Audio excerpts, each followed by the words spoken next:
1332. Live from Studio One, you're listening to the Two Murrays on 2UE. I'm not sure if you watched 60 Minutes last night or not, but they ran a story on cyclists, and I've got to say it was a fairly well-balanced piece. There was footage of cyclists and drivers both doing the wrong thing. The only difference is that the drivers can be identified and the cyclists can't. Now, the assault of a bus driver in Sydney's West is still unsolved because the cyclist can't be identified, and this is one point that send drivers absolutely spare. Why shouldn't cyclists carry a rego plate? That's what drivers say, and also pay for using the road. Now, cyclists argue that the road is there to share and the drivers want them off the road because they travel too slow, they run red lights, drive the wrong way up streets, skip onto the footpaths, and the list of complaints from drivers about bicycle riders is a mile long. Cyclists want a fair go, and they argue they need more cycleways. The problem is we just don't have enough room. Only last week we spoke to business owners in the city of Sydney who have had a cycleway placed along their road by Clover Moore. Sounds good, but no one uses it, and the businesses are now losing business because no one can park their cars out the front. Losing plenty of it too. A hell of a lot of it. Nathan Beesh is a cyclist, and he's had enough. And you would have seen Nathan on 60 Minutes last night. We're happy to say that he joins us on the program. Good to talk to you, Nathan. G'day, Murrays. How you going? Not too bad. How long have you been cycling? All your life? No, I used to actually be a swimmer. I've been commuting to work for about the last 2 years, so it's sort of the first time I got on a bike since I was a little tacker. Danger man, eh? Yeah, there doesn't seem to be any solution to this problem, is there? As I said, it really does require a little bit of patience, a lot of consideration from both people. I mean, as cyclists, we consider ourselves a group of people, and to say that cyclists don't break the laws is just not true. I mean, motorists, they break the laws too. You've got DUIs, you've got crashes, you've got speeding, so no one's immune, and no one's saying, we're golden children, but it's definitely just the risks and the effect of, if things do go wrong, what happens. The thing is, I think, looking from your point of view, cyclists earn themselves a bad name by jumping in the queue, by cutting red lights, by whizzing across in front of cars. I mean, for the rest of my life, I would carry that. If I knocked a cyclist over and killed him or her, God forbid, through no fault of my own. No, absolutely. And as I said, we don't refute that happens. But does every DUI motorist, give motorists a bad name? Of course not. They're just bad motorists and road users. Sure. It's the same for cyclists. And we hate those cyclists that are running the red lights more than the motorists because they're giving us a bad name, they're getting away with it, and we're copping a flack for the next couple of weeks because of it. So we're suffering as much as the motorists here, if not more. Okay, well, let's get down to 10 tax. So you guys can get rid of the bad eggs that you've got in your bunch. Why don't we put regos on all push bikes that are in the city? Yeah, definitely a very heated debate there. I don't think there's many cyclists that are against being identified. I reckon. And obviously those ones that have something to hide.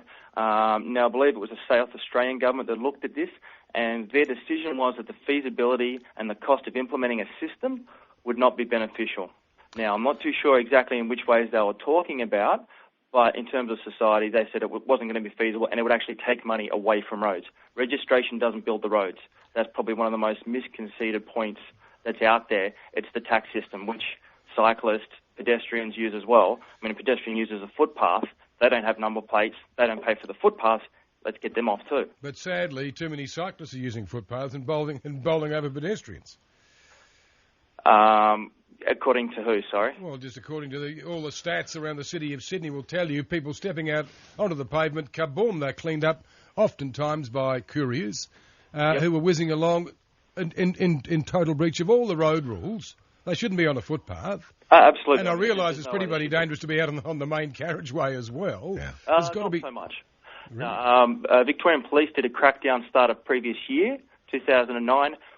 390 fines were handed to pedestrians, 330 to cars, 90 to motorcyclists, and 72 to cyclists. Yeah, but there's a lot less cyclists on the road than there are cars.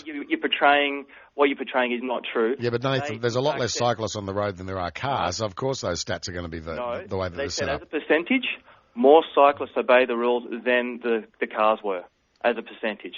They took that into account, and they were the figures. So we're not decided either way on registration. What about licensing cyclists to be on the road? In terms of actually having to pass a test? Yeah. We're all for it. You're all for it? Absolutely. Well, I mean, you're on the road, you're putting yourself at risk, you're putting each other people at risk. Why don't you want to be educated? So when you say we're all for it, who are you representing? A lot of the cyclists I speak to. Right. And obviously not everyone, but a lot of the cyclists we speak together on forums. We're for being identified because we've got nothing to hide. We're there obeying all the road rules, and we want to get rid of this misconception that, we all run red lights. I mean, that's also, you've got a dim view of your fellow man if you think that they will just disobey every rule if they get a chance. It's too simplistic to say that. But, I mean, that's what you're saying. You're saying that we're doing this just because we can get away with it. Well, if there's no red light camera, a car could run a red light, but they don't. Why is it that every time we speak to some sort of federation or cycling body, they always say to us, no, don't want a licence, no, we shouldn't have to do that, no, don't want to do Red Joe, but you're taking an entirely different attitude towards it? Well, you need to look at the feasibility of it and the benefits you're going to try and get out of it. As I said, like, the debate's been huge and everyone's saying you guys need to be identified. And we've got no problem with being identified because we're lawful road users. There's no issue with it. But the cost of that, if you're going to introduce huge cost to try and cover that, you're going to take cyclists off the road, and the impact to society in terms of health and all the other benefits is really going to impact society as a whole. And that's why the government decided it wasn't feasible to do it. In an ideal world, they will retrofit cycleways across a busy, popular metropolis like Sydney. In an ideal world, but gee whiz, getting that ideal balance is pretty difficult, as Clover Moore is finding out to her cost. Yeah, a lot of people are saying, absolutely. you're out of your mind, Clover. Absolutely. I mean, in terms of the King Street cycle path, a lot of cyclists simply can't use it. Why not? A lot of the time it's full of pedestrians. There was a lot of footage that they didn't show on 60 Minutes, but it's very difficult for us to use cycle paths because pedestrians are walking down them a lot and not looking with headphones in their ears. So what is the solution to this problem? It needs to be a bit of an attitude adjustment. There is a lot of issues in terms of, okay, everyone quotes Amsterdam. There's shorter distances to be covered and lower speeds. It won't necessarily work. Yep. The best method is a separated bike path, separated from traffic and pedestrians, and more people out on bikes. Give it a try. See if it's a feasible mode of transport for short journeys, and you might be very surprised. I can understand you wanting more bicycle ways, but can I say to you, in the city of Sydney, the way that we're choked at the moment, if there's room for another lane, they're going to put cars in it. If you put another lane, you can fit 10 times more cycles than cars. If you put the lane in and you get the cars to start using bicycles, you might find that the problem goes away completely. All right. Listen, good to talk to you. Absolutely. Cheers, guys. All the best. Nathan Beesh, he was on 60 Minutes last night. I mean, look, I've got to be honest with you. I mean, Nathan talks a bit of common sense. I mean, every other moron we talk to about cyclists, they ring up and abuse and carry on and whinge and cry like babies. Nice talk. But look, he was, he's quite sensible in what he's saying. He believes that they should be registered and they should have a licence. You've got to be identifiable.